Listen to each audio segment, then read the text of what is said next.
월 둘째 주 그룹 큐티 나눔입니다. 제목은 보리가 정의를 삼키더라도입니다. 우리 본문의 말씀 질문을 하나씩 살펴보도록 하겠습니다. 시인은 하나님의 말씀으로 명철을 얻었다고 고백을 합니다. 첫 번째 질문입니다. 시인은 자신의 명철함이 누구보다 낫다고 여깁니까? 라고 되어 있는데요. 우리 99절하고 100절을 한번 같이 보도록 하겠습니다.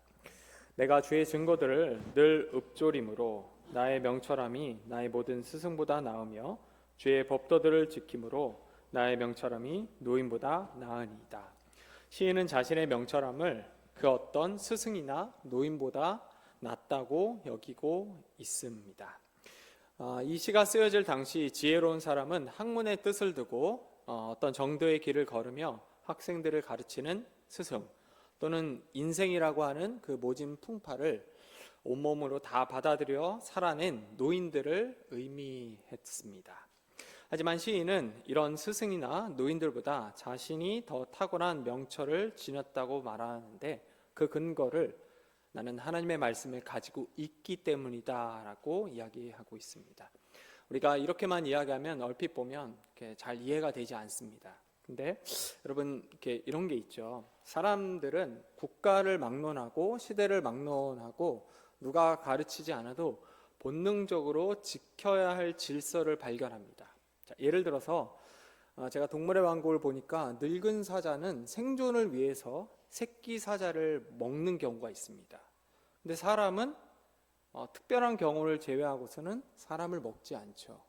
살아오면서 누가 가르치지 않아도 사람은 먹으면 안 되는 존재, 또 사람이 사람을 죽이면 안 되는 것, 또 거짓말을 하면 안 되는 것, 이런 것들을 누가 가르치지 않아도 살아오면서 본능적으로 발견을 합니다. 이런 것들은 어떻게 보면 자연의 질서로부터 발견한 지혜라고 할 수 있습니다. 제가 아는 그 목사님 중에 지금 월드컵 경기장 그 근처에서 마포 쪽이잖아요. 거기서 목회를 하고 계신 분이 있는데 그 법을 전공하셨거든요. 이걸 한번 여쭤보니까 이게 법에서는 자연법이라는 이름으로 배운다고 얘기를 합니다. 그게 뭔지 이렇게 물어보니까 사람들이 자연의 질서를 통해서 얻는 일종의 지혜 같은 것들이라고 얘기를 하더라고요. 자, 여러분 이렇게 세상에 수많은 지혜들이 있는데요. 이거를 한데 쭉 모아서 묶어 놓은 책이 있습니다. 그게 뭘까요? 시편, 잠언, 전도서, 욥기죠. 우리가 이 책들을 가리켜서 한마디로 지혜의 책이라고 하는데 여기 이 성경을 가만히 보면 때로는 하나님이라는 표현이 등장하지 않음에도 불구하고 지혜서라고 표현하는 경우가 있어요.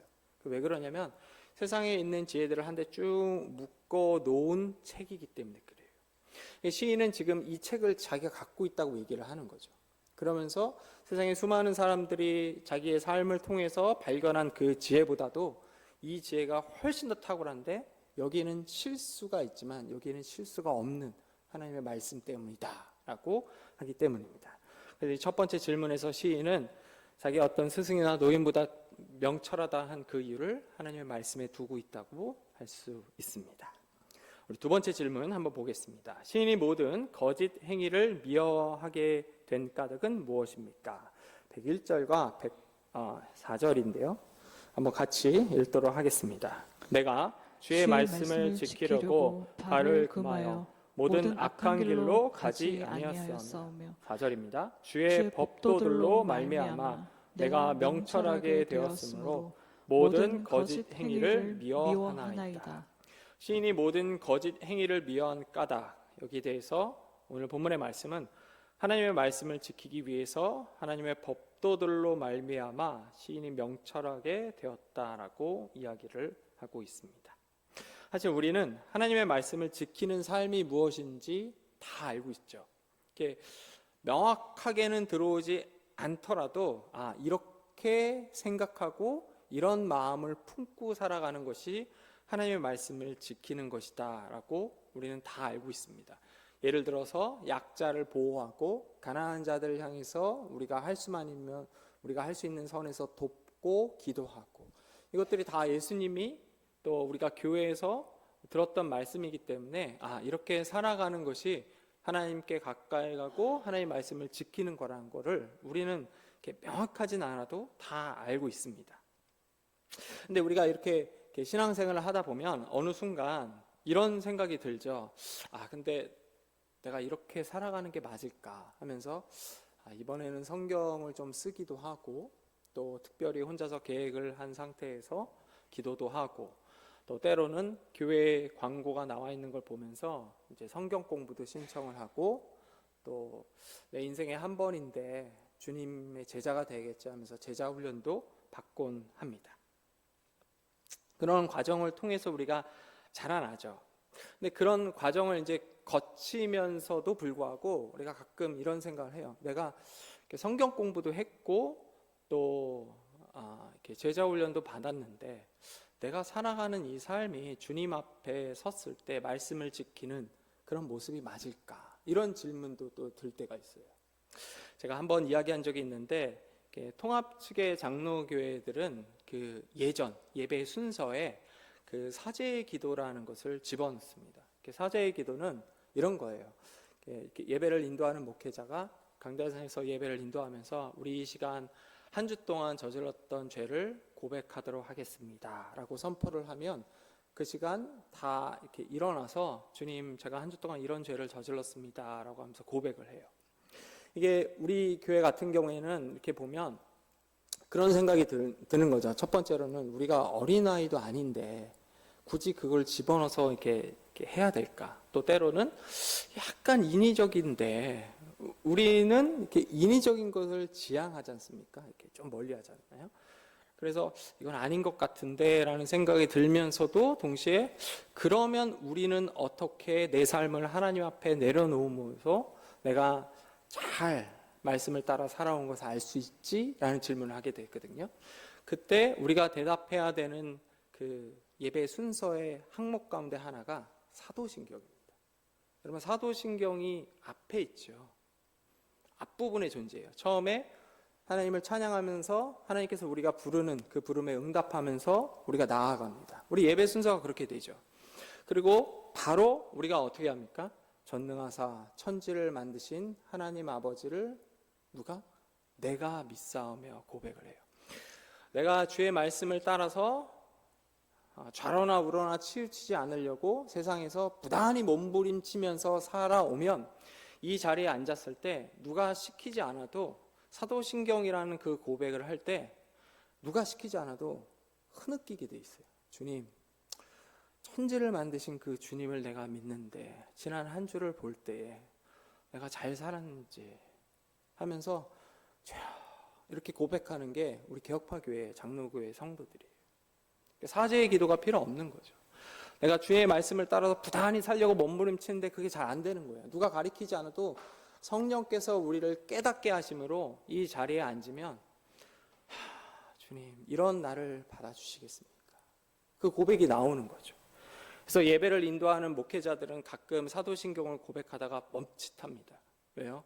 본인의 삶을 보니까 하나님 앞에서 이렇게 제대로 못 산 것 같아요. 또 성도들은 누구 이렇게 막 방언 기도하고 그런 걸 시키지 않아도 사도신경을 고백하면서 그리스도께서 나를 위해 죽으셨는데 그 부분에서 멈칫하면서 눈물을 흘리죠. 여러분 그 모습이 무엇을 나타내죠? 내가 부단히 하나님의 말씀을 따라서 살려고 한 모습, 그 증거죠. 주께서 성령께서 우리를 부르시고 한 주 동안 살아올도록 이 자리에 앉히시면서 얘기하시는 거야. 괜찮아. 내가 다시 너에게 힘을 주겠다. 그래서 여러분 이 사도신경이 그냥 단순히 성부와 성자와 성령을 믿습니다. 나는 이단이 아니에요. 이게 아니라 천지를 만드시고 나를 구원하시고 또 한 번 다시 살아갈 수 있도록 나에게 힘을 주시는 그 하나님에 대한 우리의 진실한 믿음의 고백이라고 할 수 있고 그 고백에 따라서 내가 거짓된 삶을 살지 말자라고 하는 결단의 시간이기도 하죠. 나눔 1입니다. 시인은 하나님의 말씀으로 인하여 명철해졌다고 이야기를 하고 있습니다.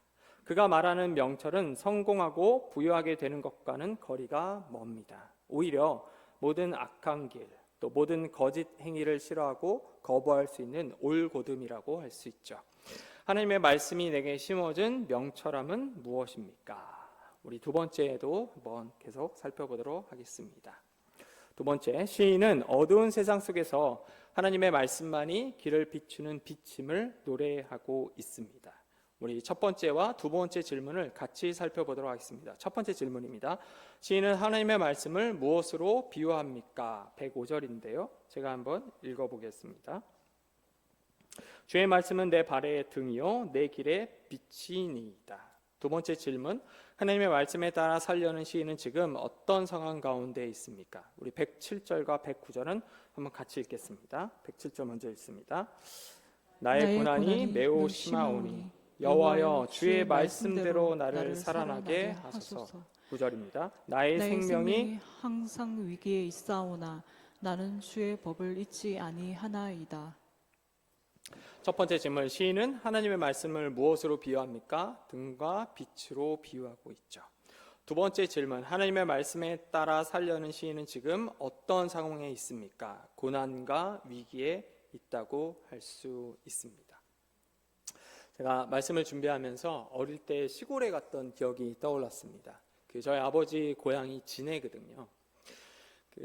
어릴 때 시골에 가기 싫었던 이유 중 하나가, 첫 번째가 화장실이 바깥에 있는 거. 그게 너무 싫었고요. 저 이제 보시면 이렇게 약간 도시인 같지 않습니까? 도시에서 자랐는데 잠자리도 자꾸 뭘 하긴 하는데, 이렇게 시골에 가면 이렇게 거미가 꼭 이만하더라고요. 너무 과장했나요? 거미가 엄청 크고, 그리고 가면은 이렇게 음식도 좀 잘 안 맞고 이런 게 좀 싫었습니다. 제가 가만히 생각해 보니까 시골에 가갖고 화장실이 바깥에 있으니까 밥을 먹고 물을 마셔도 화장실을 일부러 안 가려고 참았던 기억이 있어요. 그럼 아침부터 저녁까지 쭉 참다가 끝내 이제 못 가잖아요. 그럼 이제 밤에는 안 되겠다 하고 화장실 가겠습니다 하고 가는데 바깥에 있어요. 가면은 냄새가 좀 심하고, 또 불도 있는데 무슨 괴기 영화에서 나오는 것처럼 깜빡깜빡거리고, 그리고 소변을 한번 넣고 나면 온 다리에 모기가 다 물려요. 근데 그것만 있으면 괜찮은데, 또 유치원생이니까 어리잖아요. 초등학교도 안 들어가고 가서 소변을 넣고 있으면 꼭 사촌형 누나들이 뒤에서 막 귀신 소리 들으면서 막 문 덜컹덜컹 하지마 하면은 또 가만히 있어요. 그럼 또 무서워서 형 이러면 또 갑자기 또 막 흔들고 막 그런 기억이 있는데, 제가 한 번은 새벽에 일어난 거예요. 밤에 일어나갖고 왜 그랬는지는 모르겠지만 슬리퍼를 신고 이렇게 집 밖을 나가서 돌아다니기 시작을 했습니다. 혹시 랜턴 기억나시나요? 이렇게 사각형 이렇게 큰 거 배터리 들어가는 랜턴 있잖아요. 시골의 랜턴은 꼭 앞부분 이렇게 돌리는 부분이 부서져 있어요. 그 테이프로 이렇게 징징 감고 버튼 누르면 나왔다 안 나왔다 하는데, 또 그걸 꼭 갖고 댕기라고 해서 제가 또 이제 갖고 바깥에 나갔어요. 새벽 한 4시 5시 깜깜하고 아무 소리도 안 들리고 안개가 이렇게 이슬이 쫙 낀 그 상태였거든요. 시골은 예전에는 또 가로등이 없잖아요. 근데 그 상태에서 이렇게 불을 켜고 가는데, 여러분 어린이 슬리퍼가 없죠. 그래서 어른 슬리퍼를 신고 나가는데 제가 기억나는 게 이렇게 발이 이렇게 삐져나오잖아요. 뭘 자꾸 제가 밟는 거예요. 나중에 보니까 벌레를 다 밟았더라고요. 그래서 저는 그때 거미 피가 초록색인 걸 처음 알았거든요. 막 깜짝 놀라고 했는데, 후레쉬를 잘 켜고 가다가 갑자기 얘가 꺼지는 거예요. 그래서 제가 또 본 게 있어갖고 어릴 때 때리면 된다, 한국은. 팍팍 쳤는데 안 나오더라고요. 그때 막 울면서 어떻게 해야 돼 막 했던 기억이 있습니다. 오늘 이 본문의 말씀을 보면 지금 시인이 하나님의 말씀을 등불이나 빛에 빗대어서 말하고 있고, 위기와 고난은 보통 성경에서 칠흑 같은 어둠이라고 표현을 하잖아요. 그거랑 똑같은 것 같아요. 저에게 랜턴의 불빛이 더 이상 들어오지 않을 때 앞에 아무것도 안 보여서 그냥 앞에 뭐가 있는지 모르고 부닥치고 그냥 벌레든 뭐든 발로 밟고 다니는 거. 참고로 제가 그때 논두렁에 한번 빠졌습니다. 빠졌다가 이제 겨우 걸어왔던 기억이 납니다. 결국 시인은 하나님의 말씀을 들고 가는 게 서치라이트처럼 저 멀리를 비춰주는 건 아니지만, 그럼에도 불구하고 내 앞에 무엇이 있는지 알려줄 수 있는 방향 키와 같이 이 하나님 말씀만이 우리가 걸어갈 기준점임을 이야기하고 있다고 할 수 있습니다. 우리 세 번째 질문도 보도록 하겠습니다. 시인은 주의 증거들을 무엇으로 삼습니까? 111절인데요. 제가 한번 읽어보겠습니다. 주의 증거들로 내가 영원히 나의 기업을 삼았사오니 이는 내 마음의 즐거움이 됨이니이다. 시인은 주의 증거들을 자신의 기업, 즉 유산으로 삼고 있습니다.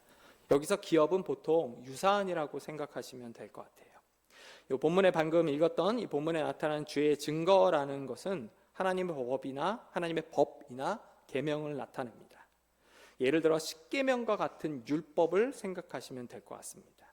그런가 하면 기업이 유산이라고 이야기를 했죠. 이거를 정리하면 이렇게 될 수 있죠.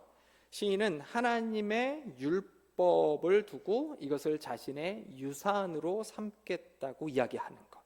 시인이 주의 증거들을 자신의 유산으로 삼는다고 하는데 결국 이 말은 주의 말씀이 내 삶의 유산입니다 라고 한다고 할 수 있습니다. 우리 나눔 2입니다. 시인은 하나님의 말씀을 빛을 밝히는 등불로 비유합니다. 이 빛은 짙은 어둠 속에서도 무엇이 불의인지를 보여줍니다. 어느 길로 가야 할지 또 어떻게 살아야 할지 알려준 내게 빛과 같은 말씀은 무엇입니까? 나눔 3입니다.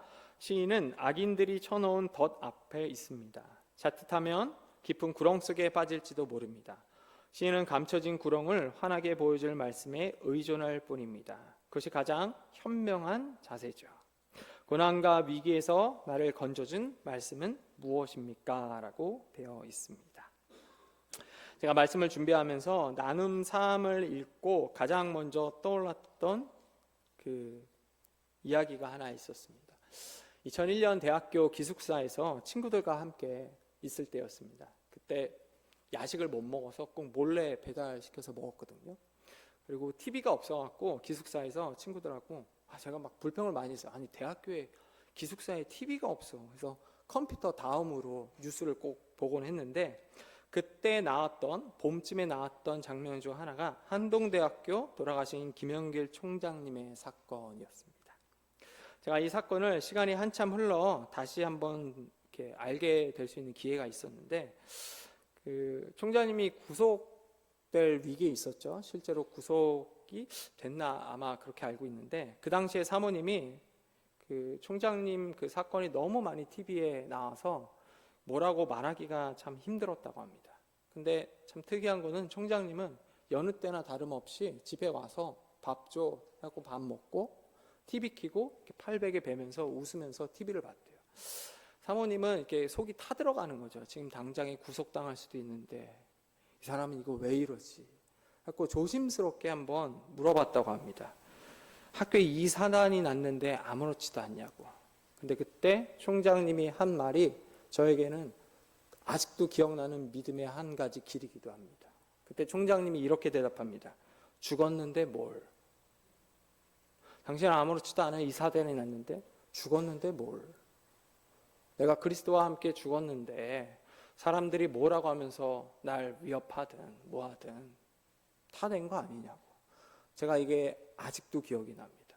가끔 힘들고 어려울 때마다 가장 먼저 생각하는 것 중 하나가 내가 그리스도와 함께 십자가에 못 박혀 죽었나? 살았나? 총장님처럼 고백하려면 어떻게 해야 되지? 하나님의 말씀을 따라 산다는 게 이거구나. 그게 아직도 기억납니다. 말씀을 가까이 한다는 것은 내가 하나님께 가까이 나아간다는 것을 가리키고 또 하나님과 가까이 있다는 것은 우리의 믿음이 점점 자라며 성숙해진다라고 하는 거죠. 그러면 위기의 상황 속에서 우리가 낙심할 수도 있고 힘들 수도 있겠지만 아마 이런 고백이 자연스럽게 나오지 않을까요? 나도 죽었는데 뭘? 아직 거 어떻게 되겠지?